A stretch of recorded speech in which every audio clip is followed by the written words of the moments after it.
wakati Isa almasihu akashivandre jumati akosomedza tongo nyingi haurumia mifano.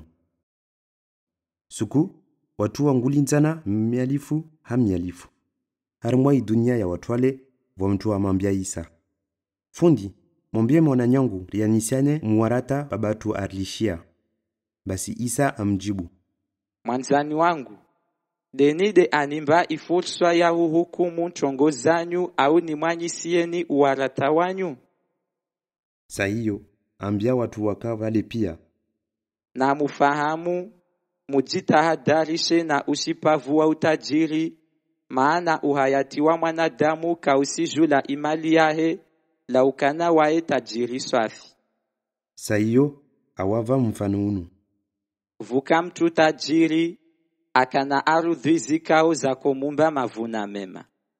Akofikiri rohoni hahe na hujidisa, nitofanya ntini? Tisina vanu vwahu henti ya mavuna yangu. Basi, arongoa tena, nisifanya halini.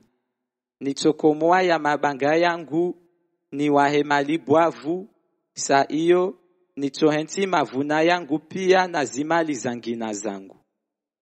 Wakati uo, nitojambia mwenyewe, mtu wangu, una mavuna mengi ya tohutoshao maha mengi, hazizo ilazimu uvumue, ule na huna, ujiviwe na ya maisha.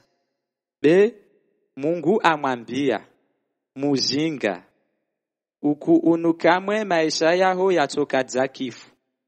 Basi, zintu zizo pia wazihenti, zitoka zadeni. Isa arongwa tena. Iyode inamna ya mtu ajanguli diao utajiri akao, waeti tajiri mbeli za Mungu. Uode mfano wa tajiri mujinga. Nisumlisha ni vavu, Mungu na mbarikisheni.